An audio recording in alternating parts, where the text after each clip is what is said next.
this. Let's do it. Good morning.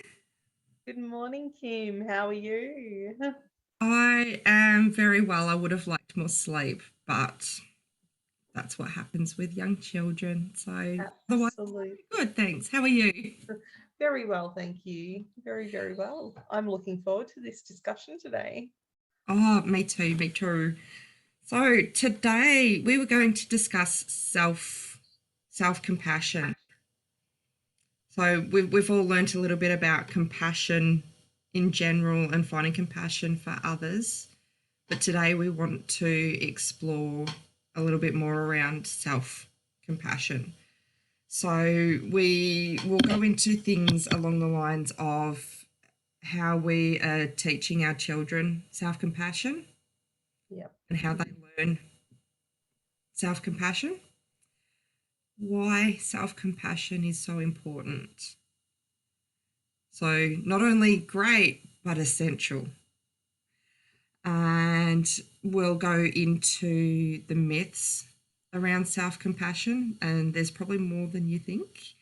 And we'll bust them right open. We're mythbusters here today, so. Absolutely. um, and throughout it, we'll also go through some exercises that we can do to practice self compassion as well. Beautiful. So, So if you want shall to I start the ball rolling? go for it.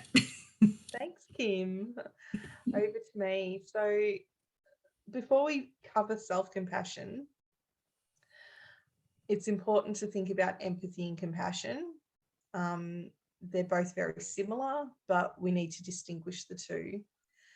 And when we think about compassion, compassion is taught from birth by our parents. Our children learn various levels of empathy at different ages. It's developed at different ages, and so empathy is necessary for compassion to develop. So when we think about the definition of both, and I have a definition of empathy, which is the feeling of awareness towards another person's emotions and an attempt to understand how they feel. Compassion, on the other hand, is an emotional response to the empathy or sympathy, and it creates a desire to help. So compassion's the added element of I want to help. On a deeper level.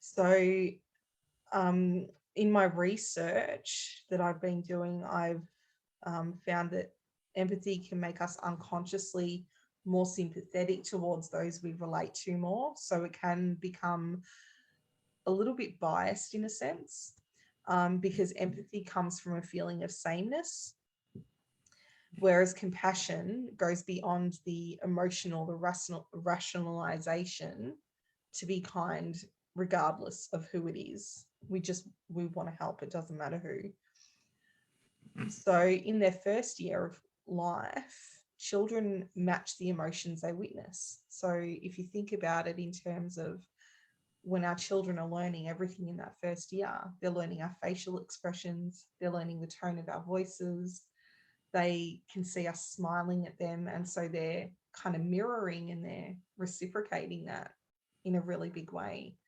And so that's all part of starting to learn empathy and emotion. Pretty magical, hey? Absolutely. So yeah, going into I guess their second year then. So children have an innate desire to help. So they naturally just want to help. So research has shown that most children will want to help before even being asked to. So think about something like, I don't know if anyone here has actually done it, but I know that I can be going into the laundry and start to throw on some washing, and my son will come in and start pick a sock up and put it into the washing machine. And that's his trying to help. And I could sit there and go, no, it'd be so much quicker for me to just grab all these clothes and no, you go away, I'll get this done quicker. But by allowing him to continue helping, that increases his desire to want to help in future. So the same as if we think about, they will pick up a broom and start trying to sweep because they've watched us sweeping. Absolutely. They can bring, I've got my little dinosaur cup here at the moment because my son went and filled up his cup with water and brought it to me. And I did check that it came from the tap and not another not so sanitary place to drink from. But yeah, if we discourage their desire to be helpful, what are we doing? We're setting ourselves up for later on kids who associate helping with I'm more of a hindrance than a help, so why bother? Mm. By the third year, then most children become aware of others' feelings and that they may be different to their own feelings. So, with this comes a deeper understanding of language. So when their language starts to develop, they start to develop a deeper sense of others and what they might be feeling. So, my son Logan will go looking for the band-aids if he notices that one of us is hurt at all. He'll look on us and go, oh, you got an owie. And he'll run off and he'll get the little first aid kit and he'll get a band-aid out and come and you need a band-aid. So he's replicating what we've done for him when he's hurt himself.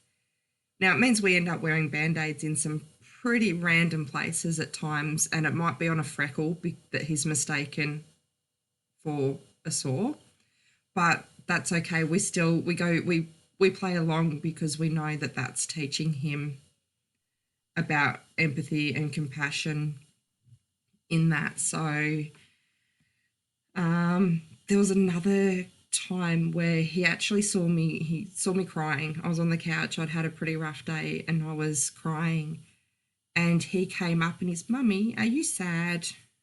And I said, explain, yes, I'm a little bit sad. I'll feel better soon, but I'm a bit sad at the moment. And he reached in and he gave me a hug. Oh, And beautiful. it was just so magical. It was just, this is a child who reached out to give me a hug because he knew that I was feeling sad. And this is a little bit where I teach about the whole, magic of like how much magic a child actually holds within and continues to hold within when they're an adult as well. We give magic hugs and magic kisses. And if we tell them about how magical their hugs and kisses are, and, a child's desire to make you feel better is just so genuine and so raw and so real that intention actually does make you feel good. Yeah, absolutely. So how is that not magical? To me, it's just, yeah. Anyway, I digress. So I really strongly encourage, when he does that, I tell him that makes me feel so much better. Buddy, your hugs are so magical, and I just feel so much better now because you showed me that you care and you gave me a hug, and I thank him for that. So it's, yeah. So obviously, a lot of this is, what they've learned from our role modeling. Absolutely. They learn how to behave in different situations by how we have been with them. So as Zen said, this is being learnt right from year one. And asking questions such as how might they have felt can be a way to ignite a child's ability to empathise with another person. Yeah. And just to add to that, when teaching our children compassion, rather, We get to you. thank you, to understand that it needs to be age appropriate. So obviously, the things that our children are going to learn as they get older, are going, they're going to grow and evolve with that. It's also important to be mindful of how our behavior influences the behavior of our children. So, as you said earlier, role modeling desired behavior. Um, I I've thought of children being sponges. That comes to mind in this situation. Our children learn absolutely everything, even things that we don't intend for them to pick up, that they will often pick up. So if you're someone that tends to possibly, gossip or, unintentionally, say something ill of another person, not, not really thinking that, oh, my children are present, and, it's all about being mindful of the words we speak while we're in front of them. We can sort of unintentionally sort of project our thoughts and our opinions about others onto them, and then in turn it kind of teaches them how to then gossip and say ill things about other people, or think a certain way, or judge a certain way. Monkey see, um monkey do. that's exactly it. Absolutely. Absolutely. And, and again, like, it's not that we intend, to come across that way. But I think, many of us as adults sort of don't necessarily, realize that our children are present, and, we're sort of immersed in an adult conversation in the moment. And and I know that I'm guilty of this myself. So when we know better, we do better, right? That's it. So there are ways that we can actually encourage our children to strengthen their own compassion. And some of the ways that we can do this is by acknowledging when our children might do something nice for others without expectation for reciprocity. I think that's a really, really important one to touch on, because a lot of us tend to expect to get back whatever we give, and it may or may not always be the case. So teaching them to give without receiving is a really beautiful way to show compassion. To speak words of encouragement to others. And again, we do this by role modeling, and, it might be just, the encouragement that we give to them, showing interest in other people, and like that genuine sort of heartfelt interest in, what they're saying, what they're doing. Participating in active listening, I think, is a really great one too. And to respect the privacy and avoiding negative gossip. So there's negative and positive gossip. As long as they're speaking positively about another person and sharing something fantastic, that's great. But to avoid the negativity is really, really important in learning compassion. And it's also important to teach our children that people experience compassion uniquely. And what comes to mind for me is our 5 love languages. And our audience may or may not be aware of what love languages are. But each of us has a certain love language, something that speaks to us the highest. So we have words of affirmation, we have physical touch, we have receiving gifts, we have quality time, and we have acts of service. So while one person may find being hugged a really, really amazing thing to have happened for them, and what you said earlier, Kim, around your son, coming and giving you a big hug, and that was really beautiful. to experience for you, and that for you was an act of compassion, Yeah. someone else may feel that, you know, a really kind word will, you know, be really important for them to be reminded of how amazing they are.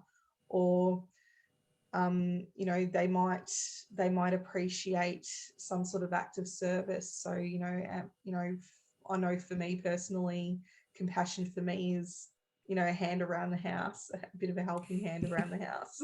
Oh, who um, doesn't love that? I think everyone would love that too. But we all sort of have, you know, something that speaks to us, you know, a lot more highly. So Yeah. yeah, so we've got a comment as well. We actually have a viewer today, so welcome to our viewer. And I strongly recommend having a look at your own love language. And I'd be more than happy to give our viewer a hand with discovering this. I can also put a link to the love languages quiz in our group as well. So it's so well worth discovering, and it can be a really great way to reflect and, you know, sort of find some insight around what speaks to us, you know, as far as what our own love language is. And it can help us then become, I think it's a really great act of compassion to become more aware of other people's love languages. I Mm. think, you know, when we're more aware of this stuff, we tend to become more able to pick up on certain people's love languages without them necessarily needing to do the quiz themselves. So yeah, I think it's a really great tool to have. So I'll throw it over to Absolutely. you, Kim, now. As far as why compassion is so important. Yeah, absolutely. I just wanted to touch back on as well, like one of the points that you mentioned, the do nice things for others without the Mm, of reciprocity. I think as well in teaching our kids about compassion, part of that is also not everybody has the capacity to show compassion.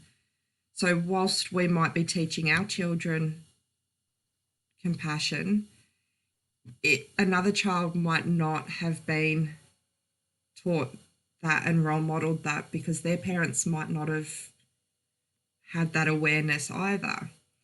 So, by not having that expectation of reciprocity, if a child actually is aware that not everybody is as good at being kind and showing compassion as others, that can aid in that skill, I guess. absolutely. Spot on, Kim. But like why compassion is so important. It's oh, this is one we didn't really write notes about, so this one's just coming straight from That's all good. That's all good. but it's just, we've got compassion for other people. And we know what it feels like when someone shows us a genuine compassion. Now, we don't always have that someone who recognizes when we need compassion as well. So sometimes, we can go into that whole storytelling in your head with the whole I'm useless, I can't do this, I'm not good at that. I was reading an article around why it's so much more difficult for people who are on a spiritual path as well to practice self compassion. So you get that whole expectation on yourself that I am a spiritual being, I'm holier than thou, kind of. And I know that sounds very egotistical, and in some ways it is. And that's where the spiritual path can be a little misguided, that we think that we're expected to be these supreme beings who are only capable of good things. So when we're having a conversation with someone and we start feeling judgment on them, that bounces straight back at us, and we start having judgment on ourselves for then judging someone Mm. else. So by being able to practice self-compassion, we can say that's okay to have that initial thought. That's okay to feel these things, because whilst I want to be a good person, the fact that I recognized that I was being judgmental in the moment just highlights my self-awareness. Therefore, I can look within. I can say that's okay. I can sit with that feeling, and I can look at how I can perhaps rephrase or reframe that emotion. Mm. And if we keep just beating ourselves up, we use all this energy and all this time on negative self talk. And what quality of ourselves then are we giving to others? Absolutely. You know, we're teaching our kids about, we want our kids to be self compassionate, which means that we need to be role modeling that. We need to have the capacity to be compassionate to them. Mm. And I think everything starts with self. You are always going to have better quality yourselfness. I think I just made up a word. That's it sounds like a great word to me. So But you're going to have so much better quality selfness to put out into the world.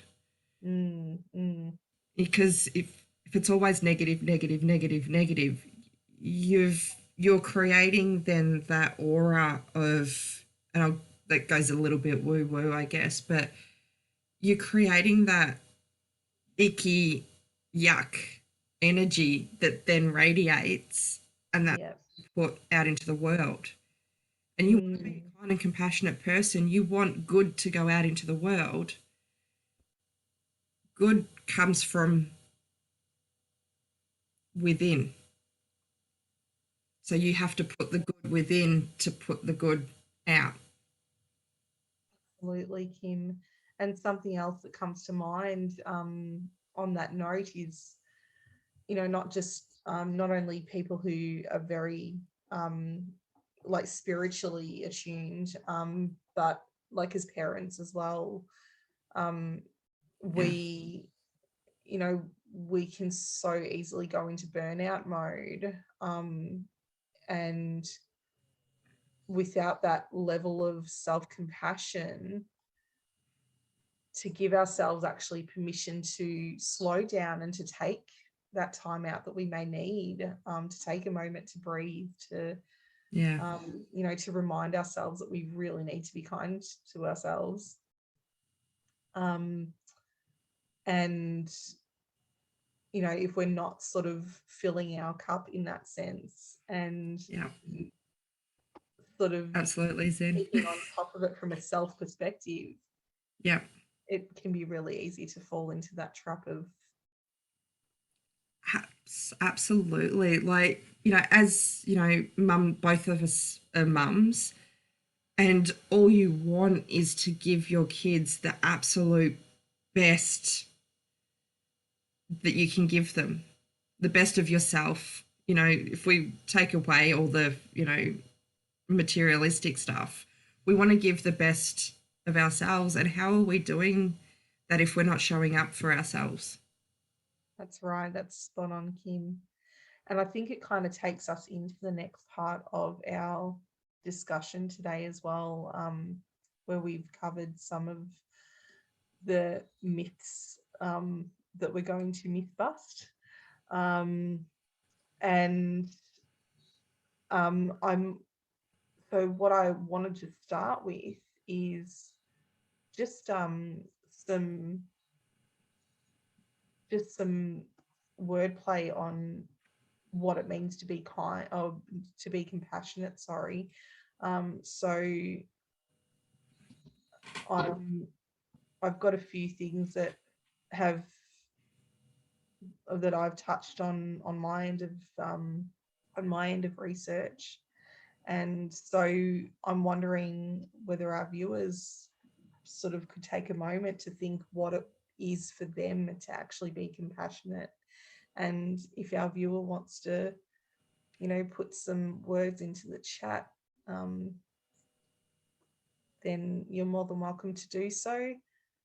And if you've got any words that you'd like to add to this as well, Kim, then that would be amazing. But just a couple to absolutely. So our viewers said self-compassion uh, for our viewer is to be gentle with yourself, and that's absolutely it. So it's an act of kindness. So when we think about compassion towards others, it's basically everything we have to be for ourselves, and we have Yeah. kindness, we have an understanding and a desire to help other people or help other creatures. Some people have an innate desire to be loving and kind towards animals equally. Yeah. You can even go to like Mother Earth, so the trees, the earth, the Brilliant. Yeah, absolutely, Kim, mm, absolutely. So how we treat everyone else or everything else, we yeah, often forget to treat ourselves that way.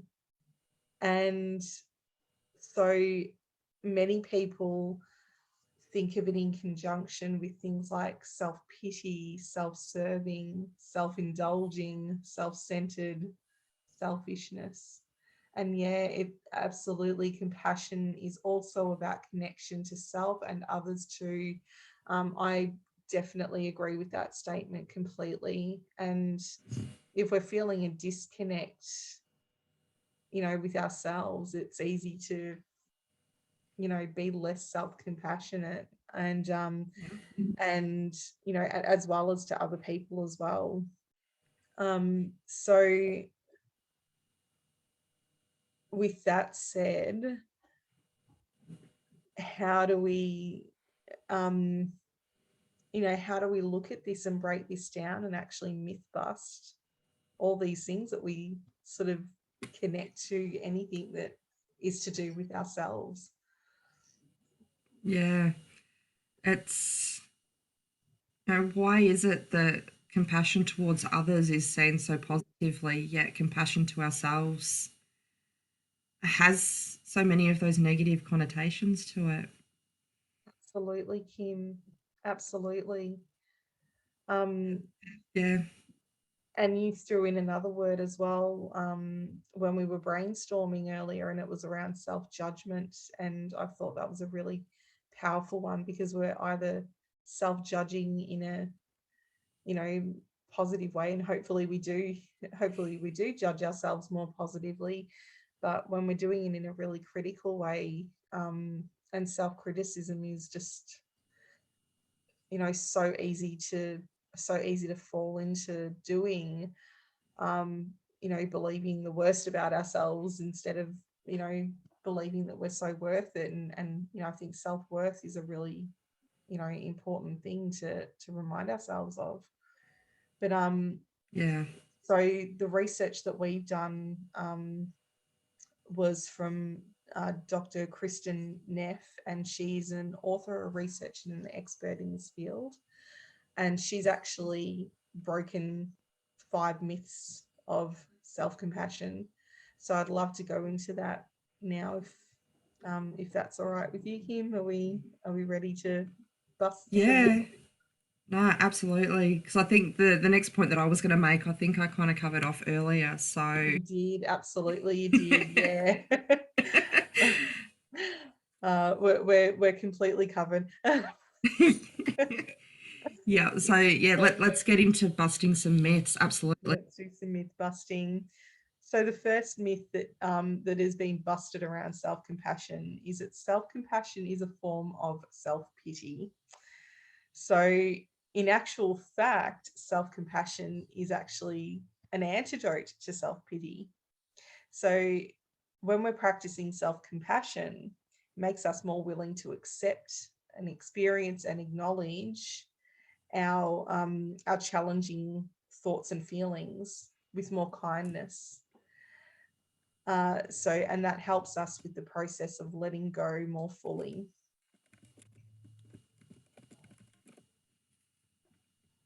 So it's responding to. All good. Yeah. So yeah, that was about self-compassion being a form of self-pity.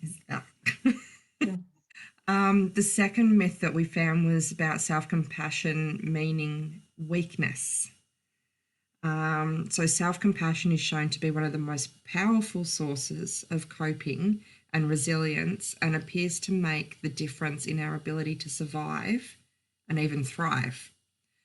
When we are trying to be strong in a different situation, most people tend to suppress the feelings and downplay any pain or any suffering that they are experiencing. So, practicing self compassion allows us to move through the emotions. So, if we think back to, I know we've discussed it in previous lives as well, Yep. and that's the process of name it, accept it, feel it, and let it go. So, by really processing those emotions and feeling them fully. Absolutely, Kim. Yeah. Um, so the third myth that we'd like to bust is self-compassion will make me more complacent or make me complacent. Many people believe that criticism of our failures will push us to be more motivated.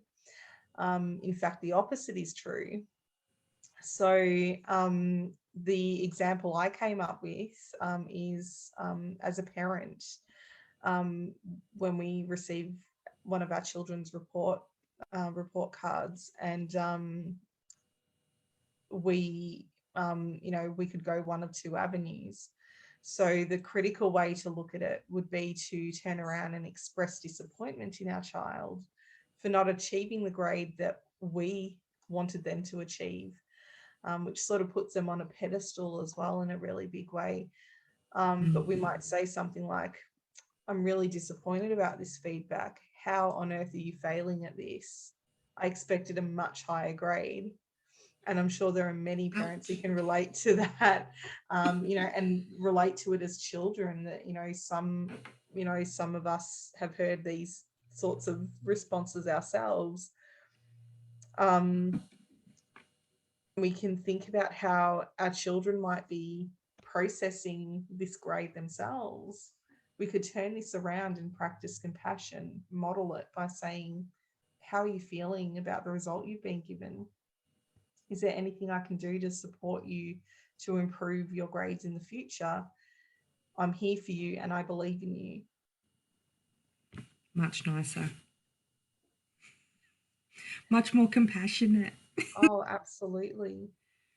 And I think to Yeah, ask them how they're feeling about the result, they might be, quite content with not being the highest achiever. And then we need to practice even more compassion about being okay with that. that's it. Maybe they've changed what their goals are and and that can open a whole conversation around what is important. Absolutely, They Kim. can start learning about their values and how to assess those at a very young age. Mm, absolutely. Added And bonus. oh, yeah, as a homeschooling parent as well, Mm, my eldest daughter went through the school process, so I've heard both ends of this spectrum too. But so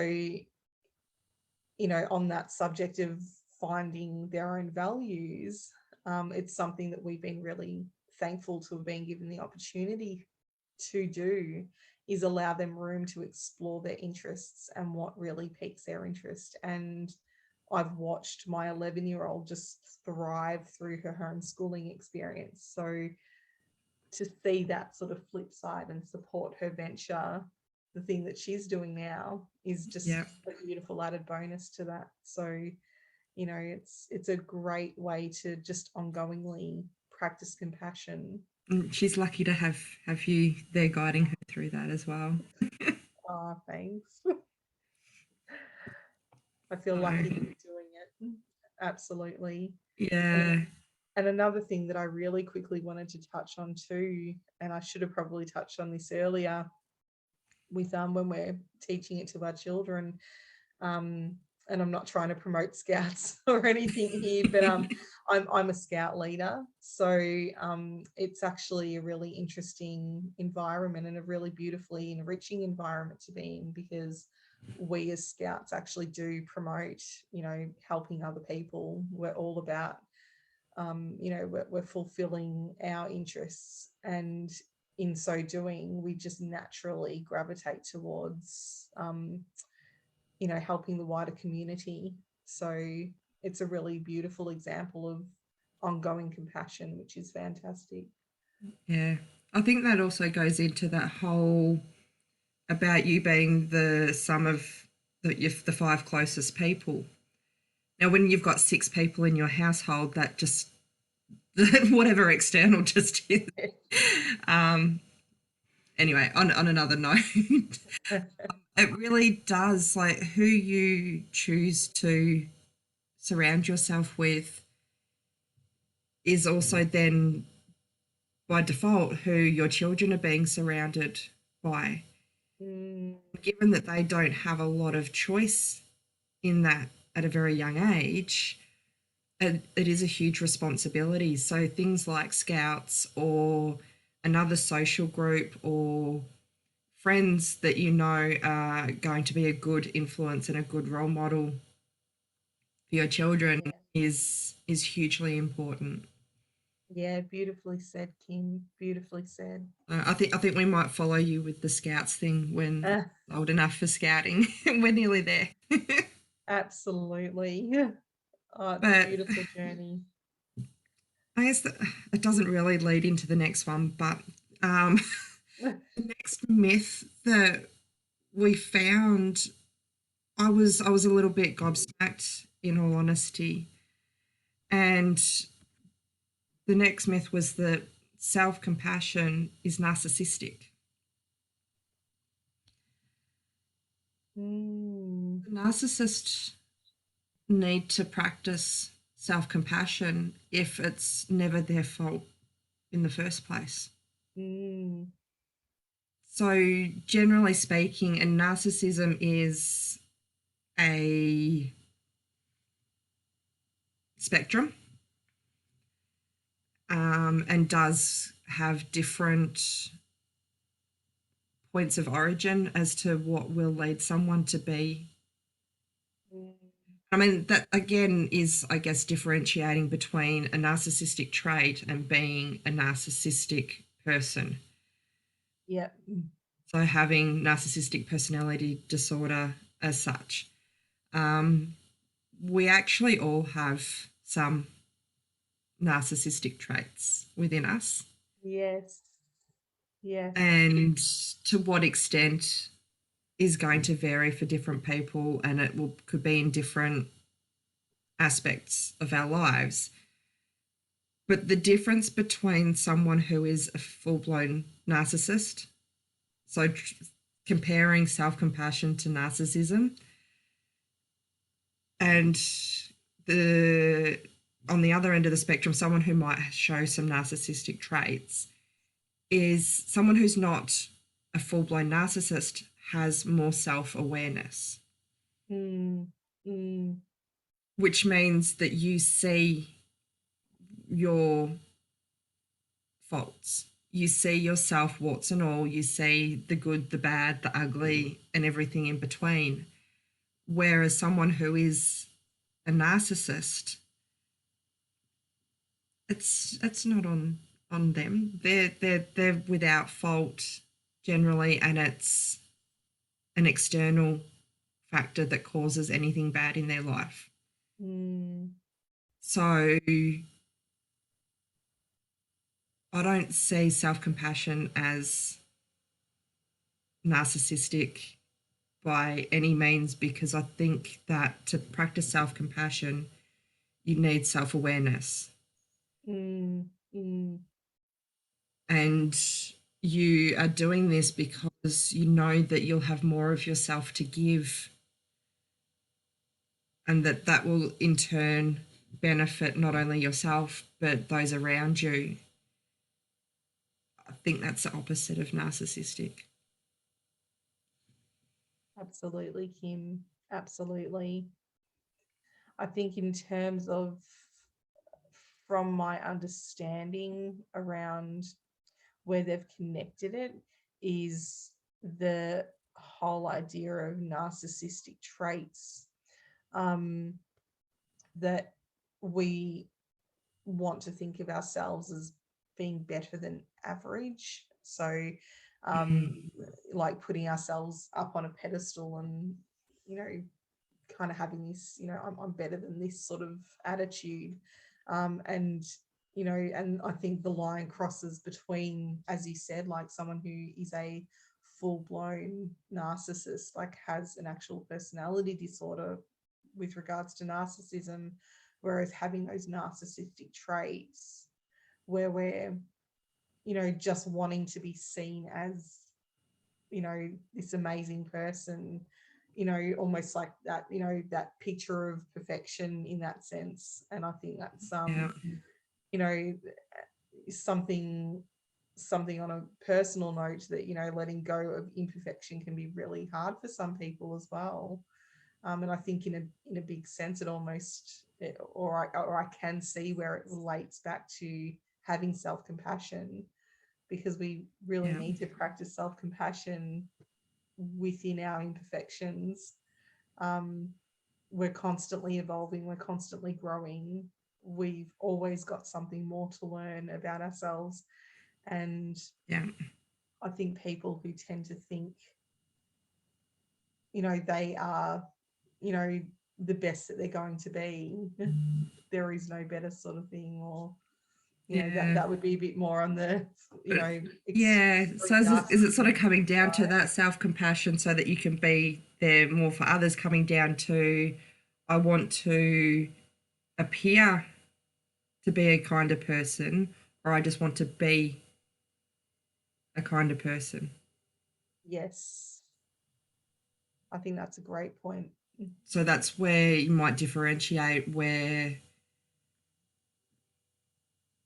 but is it really genuine self compassion if it's done on that level? Or is that just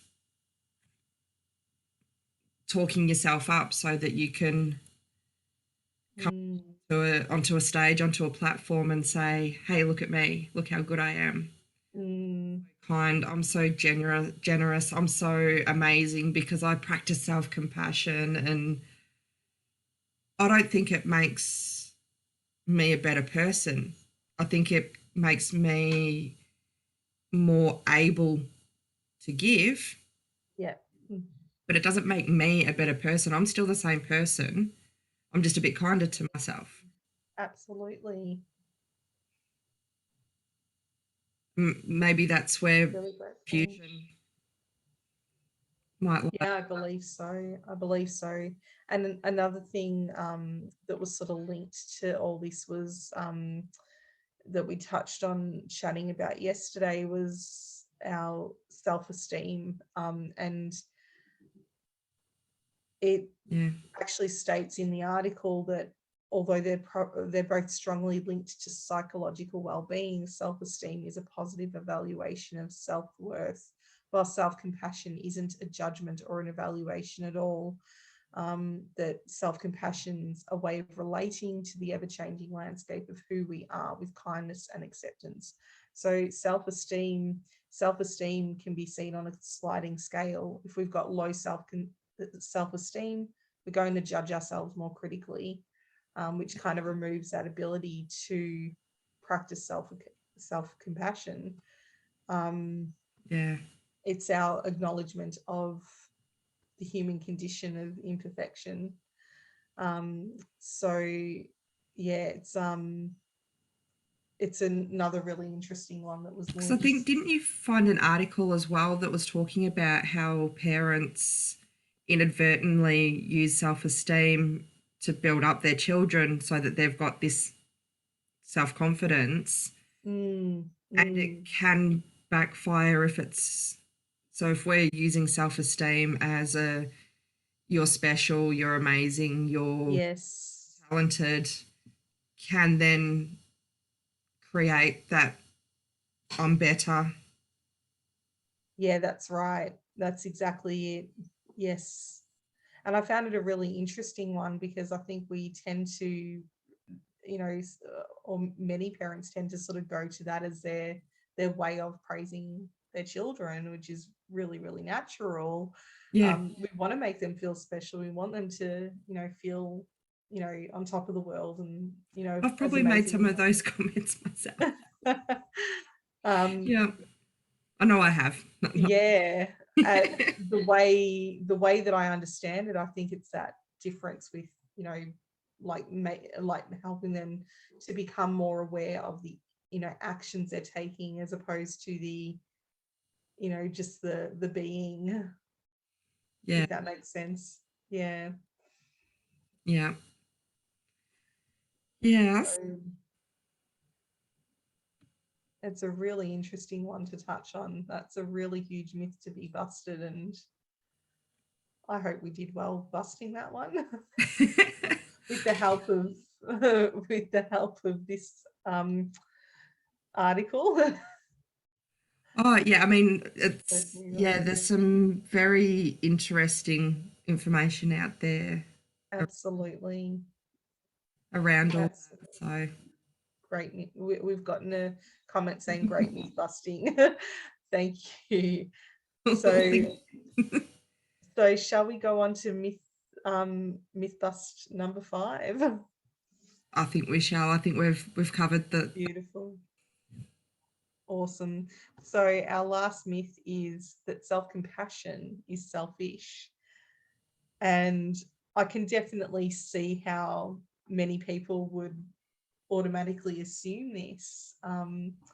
We, especially when we're people who tend to give more than we receive. Um, people, obviously, again, touching on our role as mothers, we're constantly, thinking about the needs of our children, especially in their younger years when, they sort of really do need us for, for pretty much everything. And, as a new mum, like, when you're sort of 24/7 round the clock care, it can be really easy to sort of forget that we have our needs too. Yeah, So, and thinking of other people who might, volunteer for things and being, acts of service towards other people. So the question then becomes, are we self-focused or other focused in the moment? How many resources have we got to give others? I think it's that yeah, whole, like, filling our emotional cup, or filling our cup, in general.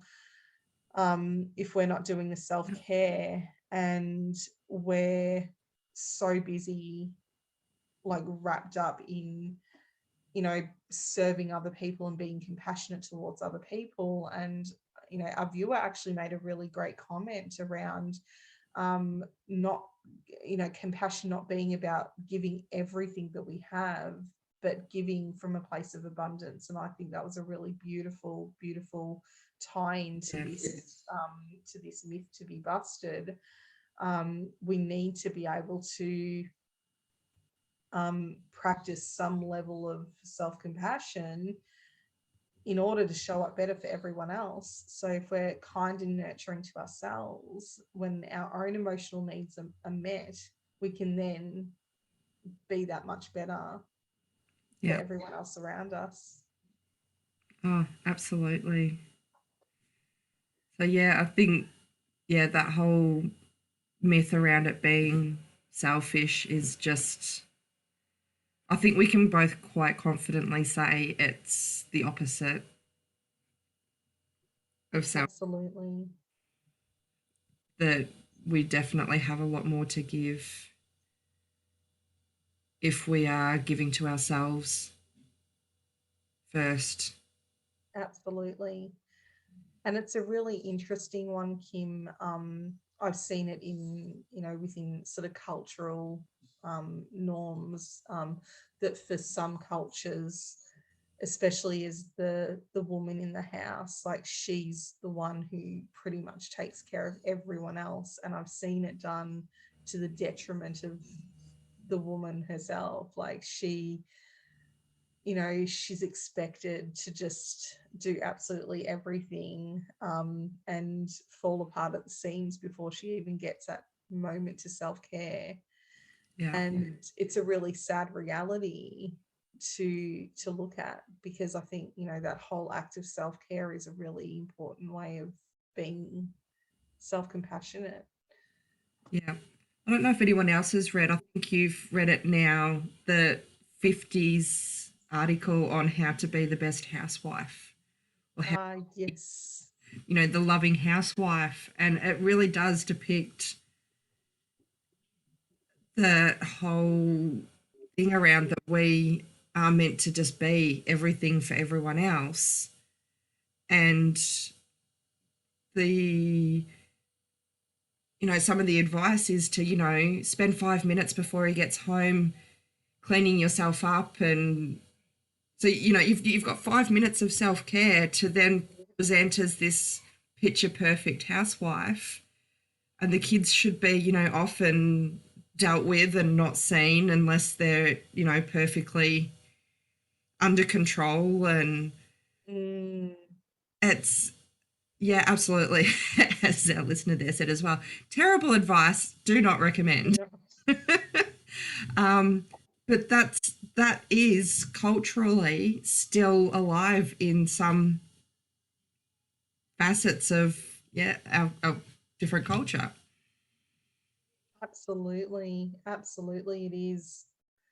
um and I just think, imagine if these sort of talks were had more and more, Kim, and Yeah, helping people to become that much more self-aware, that it'd be great to think that we could, like, inspire some kind of change, one person at a time. that would be nice.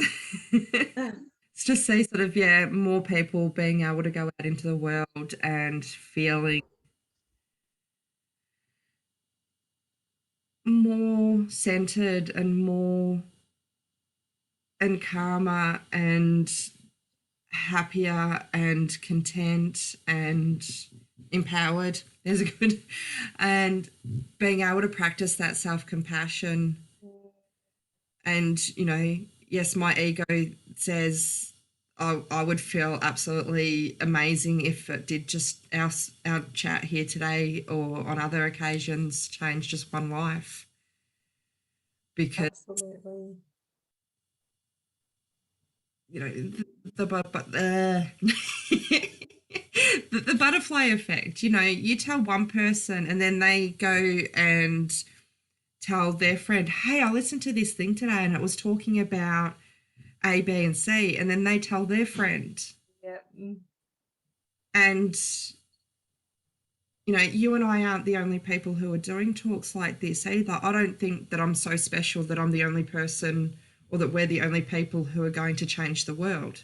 Oh, absolutely. Yeah. But I'd like to think that we can be a part of that with some other absolutely amazing souls out there who are all Mm, going to do the same yeah. and deliver the same message. And once more people are spreading that word and once more people are educating around the benefits of these kind of things, Mm, we will slowly start to see a change in the world. We'll have our kids go out into the world so much more prepared for life and so much kinder to themselves and to others. Yep. I know I'm about to have a visitor. It's yeah, wow. Like I would be thrilled if it starts to change some lives. Yeah, absolutely. So Absolutely. I think, particularly for our future generations to come, write a write a new housewife housewife. guide. Yes. Love it. Absolutely love Love that idea. it. Time for a book, I think, Kim. Yep, Oh my goodness. absolutely. So on that note, you know, thinking about self-compassion and having busted some, pretty huge myths, I think it's really important to ask ourselves the question of how we can become compassionate towards ourselves, and start to practice self-compassion. Yeah. Yeah, and what are you doing today now after this call? What from this information are you taking away and putting into practice? Absolutely. Reframe compassion from giving to also receiving. Yeah, for sure. For sure. Beautifully said. We have a few ways that we researched. So Harvard psychologist Christopher, is it Germer? I'm hoping I I think pronounced so. his name right. So he suggests that there are 5 ways to bring self-compassion into your life. He's listed 4 of those 5 ways on the article. So via physical, mental, emotional, relational, and spiritual methods. So shall we spiel off what suggestions he has, Kim? We can do that. Did you want to? I'm more than happy to. I am more than happy to. Now I have to actually find where my That's right. I've article got it up, so I can set go it up. into. You go for it. So yeah, 4 out of the 5 that he mentioned. So obviously we need to buy his book too, and Find out the affiliated 5th one. with him. So first one, to comfort your body. So something healthy. Lie down and rest your body. Massage your own neck, feet, or hands. Take a walk. Anything you can do to improve how you feel physically gives you a dose of self-compassion. So it's not having to sort of sit there and go, be nice, be nice, be nice, be nice. You can just do things that are going to enhance your health and well-being. So the other one, write a letter to yourself. So it says to describe a situation that caused you to feel pain, a breakup with a lover, a job loss, a poorly received presentation. Write a letter to yourself describing the situation without blaming anyone. Acknowledge your feelings.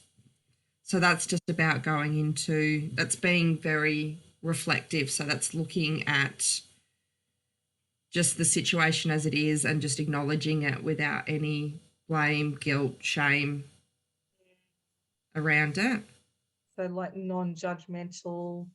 It's sort of like a mindful letter, really, from the sounds of things. So when we practice Yeah. mindfulness, which is our last one, It is. It's on there. but yeah, it's like it's mindfully writing a letter, not feeling anything in particular about, like, from a judgmental standpoint. Yeah. Yeah. So you can just, if that feeling of judgment comes up, you can write in there, I noticed that I was judging myself. So that's a reflection on, it's not judging as such, it's just that you noticed that feeling come up. and acknowledging that rather than then adding shame on top of that judgment. Yeah. Yeah. You know, it's very easy to, if you just get very caught up in that feeling of judgment, that you can compound with more Mm. negative emotions, because Yeah. judgment brings shame, shame brings guilt, guilt brings anxiety, Mm. just grow. So if we can just say, you know, I did notice that I felt that I was judging myself in this moment. Mm. So just acknowledge that without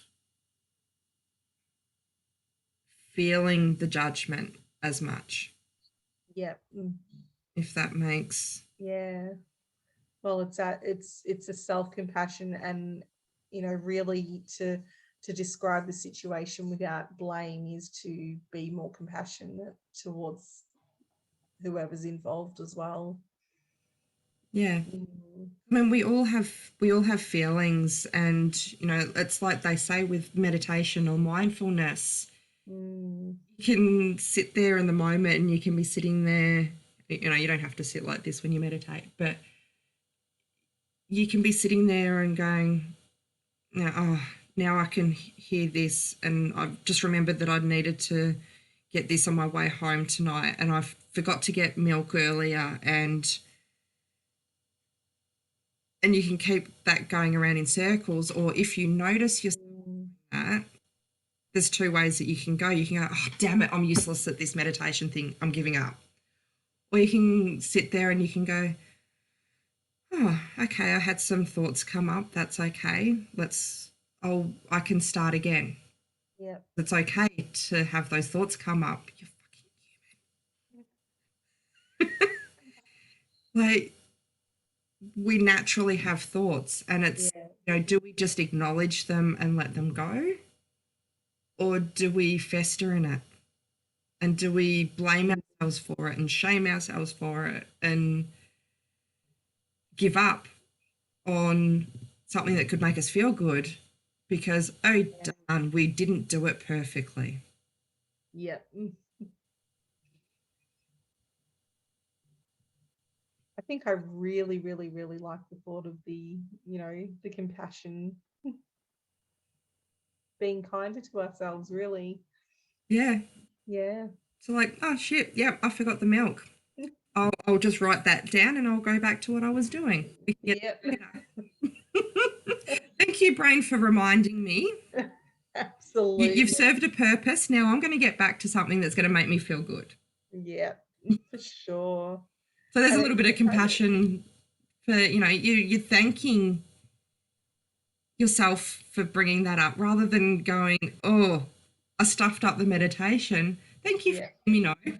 I'll, I'll take note of that and I'll get back to, so it's yeah, sort of jumping absolutely, back to self-compassion in that absolutely. moment rather than, yeah, And I think it really ties in nicely with the next one. that give yourself encouragement. Yeah, yeah, Yeah, yeah. yeah, If something bad or painful happens to you, think of what you would say to a good friend if that same thing happened to him or her. Direct these compassionate responses towards yourself. Yeah, absolutely. What do you read into that one? Oh, it's a really, really powerful one to think of, and I think it's that whole, like, we're our harshest critics at the best and worst of times. um would I, on the same note, would I say these things? Yeah. So, well, what it says, would I say these things to a good friend? Or, what would this good friend of mine say to me in this moment? What would they be Yeah, telling me about this situation? um so, looking at it from both angles, I think, being on the receiving end of our own criticism, and and then thinking about another person, putting ourselves into the person who would be, encouraging and supporting another person in their own situation. Yeah. I think, looking at it from both angles is a really, really great way of reminding ourselves to encourage ourselves. Oh, absolutely. I know when I've had in the past, that whole imposter syndrome kicks in. Mm, And, I do coaching around calm and connected parenting. So, what happens when the calm and connected parenting coach isn't so calm and connected? She starts feeling like, who am I to teach or guide other people to do this if I can't do it? And then I have to stop and think, and I know my partner will come out with the yes, you can, yes, you've got this, you are a calm and connected parent, you're having a moment because A, B, and C has happened. And now I'm starting to get to a point where I can say that to myself. mm. I'm not a perfect parent. I think I'm a bloody good parent. So, I think you are too. can I fix that one? I can fix that one very soon, buddy. um, but we all have our days where we're not at our best. Yeah. I think as well in presenting things to other people, we need to, and I think that combats imposter syndrome a little bit too, is let other people know that to be a calm and connected parent, for this example, it doesn't mean that you're calm and connected 100% of the time. Mm. Sometimes you It have goes to, back to being perfectly imperfect, Kim. absolutely, Zen. Yeah. Yeah. Yeah. Mm. The, I yeah, you oh don't have to sorry. be. No, no, no, that's yeah, you just don't have to be perfect all the time. You can't be. It's No, absolutely. and it's I too think high a expectation for others to yeah, live yeah. up to as well. Also going to add to that note too, and as you know, I'm sort of learning all the ins and outs of decluttering, because that's part of what my sort of focus is going to entail, the physical declutter, but the mindset and everything around that. But it what comes to mind, and I saw a post recently where I'm on a page just all about cleaning houses and everything, and someone actually questioned, is it normal for a cleaner to need a cleaner? And I kind of Yes. had, like, all of a sudden I had this like thought process that went through my head was, the cleaner needs a cleaner, the coach needs a coach, the doctor needs a doctor. Where we all have our different roles that we play in society, and what's encouraging for me and what reassures me is that every single person in their own role needs someone in that role to actually do something in particular, to assist them. And and that's something that I really believe, if we can remind ourselves that, yeah, we don't need to have it all together 24/7. Yeah. We can be the best that we possibly can be in the moment, but it's encouraging to know that we don't need to go at it 100% fully alone either. Yeah. Absolutely. And I think self-compassion is allowing ourselves to be open to some level of vulnerability as well, and to accept that self-compassion might even involve needing someone else's assistance in a situation. Mm. Yeah. Absolutely. So shall we go into the last one for ideas for self-compassion? We can if I go to the right page.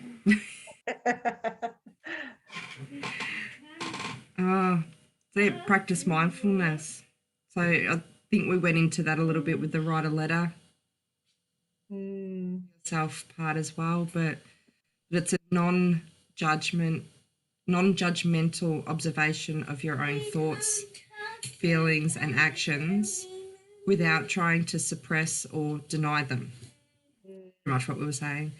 When you look in the mirror and don't like what you see, accept the bad with the good with a compassionate attitude. yeah. And I know there's a few different ways you can practice mindfulness. There's mindfulness around five senses. So you can look at like in order to implement mindfulness, to do five things that you can see, four things that you can feel, three things that you Mm, can, two things you can smell, and one thing you can taste. And again, it's that whole, non-judgment, not to overthink anything, not to ruminate over it, yeah. and to take away those, like, you know sort of overthinking thoughts, really, that come into play when we're, in our usual day to day. So Yes, yeah, we're all good at telling that story that just keeps going around and around, but having mm, a tool to just notice those things can definitely be absolutely, outside of that. yeah, Absolutely. absolutely, Kim. So yeah, and there are alternate ways to practice mindfulness, but that's just one of a few that I know off the top of my head. So on that Yeah. note, I'd love to open it up if the viewer wants to ask us anything at all. And other than that, Yeah, if there's questions we like questions. absolutely, we love questions. If there are any. So I mean obviously sometimes there's not anything that comes up, but Oh, fantastic. So we've gotten some really good feedback over the side, and I really, really appreciate that we have apparently covered yes, pretty much thank all you. grounds, and I really, really hope that this really does help other people, as far as self-compassion goes, and to sort of start looking at it from a very different angle, and that self-compassion is actually really beneficial, and you know from what a lot of research actually shows now, is actually quite a life changer. It's a real big game changer. Yeah. Yeah, no, it's definitely as I said sort of in the opening as well, I guess that, not only is it a good thing to practice, but it's actually pretty essential if you want to be that person who has a lot to give, Yeah, or someone who likes to help others and someone who wants to be there for others. Absolutely, to have that quality of giving needs to start with yourself. absolutely, Kim, that's spot on. But I think this has been a really amazing topic to cover today, and we'd love to hear, from our viewers for our future sessions what topics they'd really love us to cover. We're very, very Yeah. open to ideas from other people. And I'm really, really glad that it does seem to have been a really useful reminder today for at least one person. So thank you so much for your really great feedback. And Yes, yeah, we do appreciate any feedback, so good or bad. absolutely. Good or constructive. Exactly. But on that note, Kim, I think we are pretty much wrapped up. And yeah, 2 weeks, next session. And hello. Oh, so we'll end the recording there, and Beautiful. yeah, thank you, and hopefully we'll see you next time. Bye. Absolutely.